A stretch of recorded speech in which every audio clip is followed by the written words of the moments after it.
Get ready. 10 seconds. 5 seconds. Start. Sir, the Honorable Minister read out the whole list of schemes which the government had been introducing, like the Rural Works Scheme, crash programs, 500,000 jobs scheme, and the whole plethora of schemes, but he has deliberately concealed the most important thing, namely, despite all these efforts by the government, unemployment has been continuously rising ever since the first 5 year plan.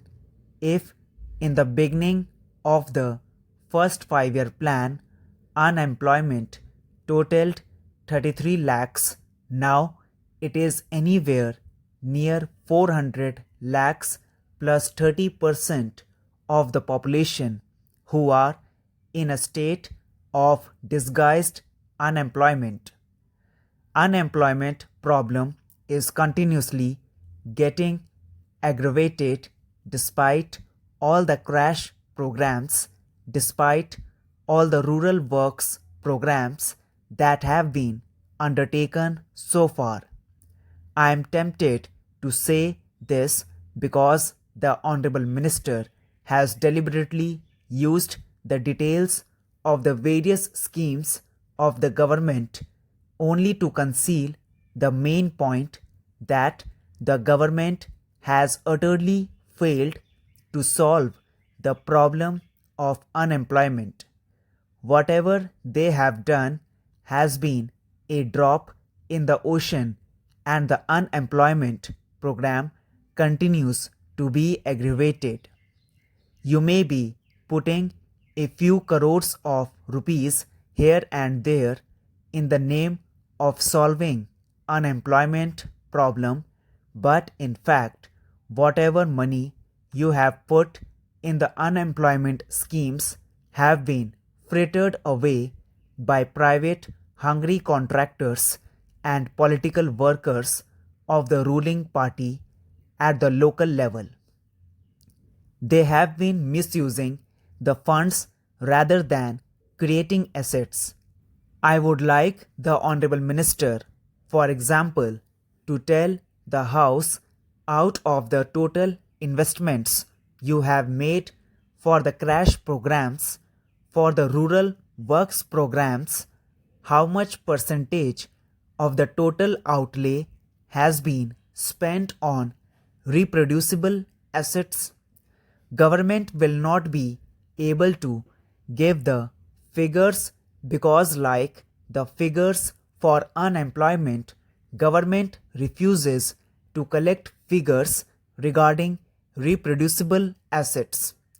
How much of the total outlay for employment schemes has been spent on reproducible assets, creating employment of a permanent nature?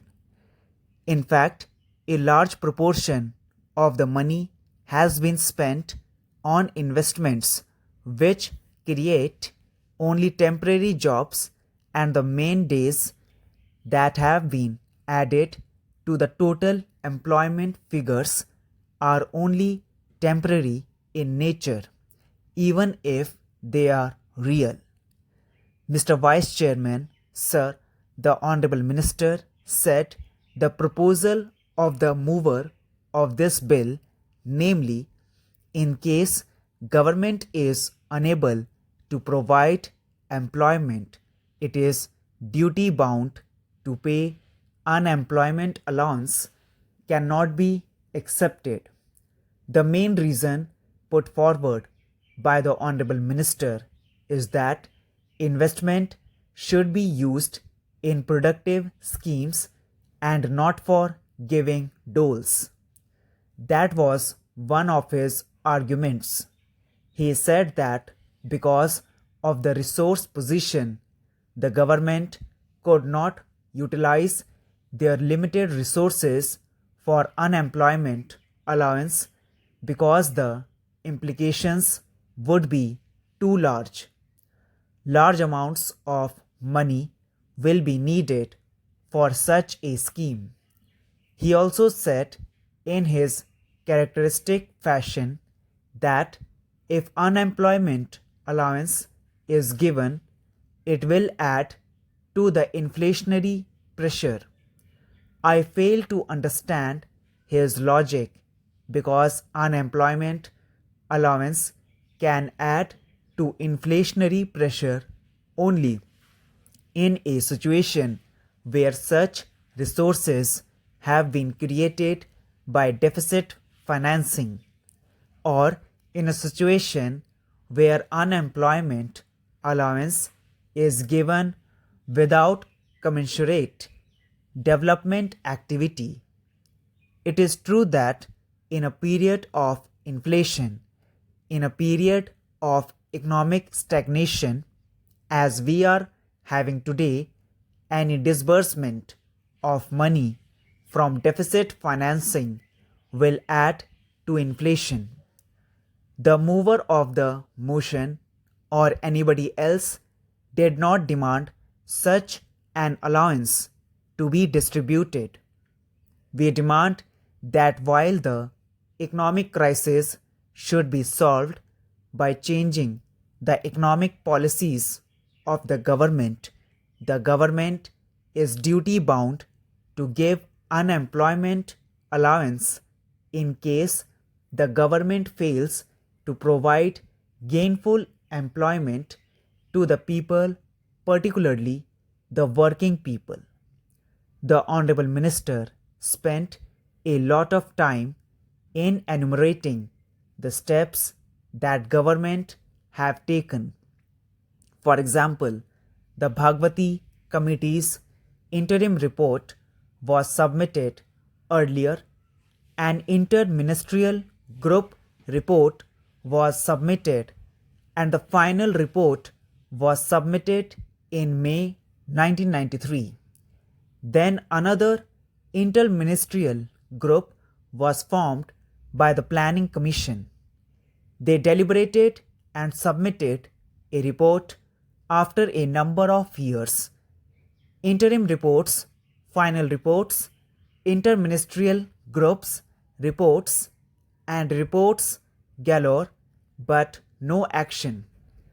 Why is that despite the Dantwala Committee's recommendations, concrete figures have not been collected regarding unemployment? Because the government knows that if the practice of making estimate of our unemployment, which was there till the end of the third plan, was continued, people would rise in revolt because this government is incapable of providing gainful employment. Plan after plan, year after year, the additional labor force coming to the labor market has been much larger than the additional employment generated by all the crash programs and special programs taken together. Let the minister have the courage to contradict me. Is the minister prepared to assert that the new jobs created every year are equal to or more than the additional labor force? He would not be able to say that.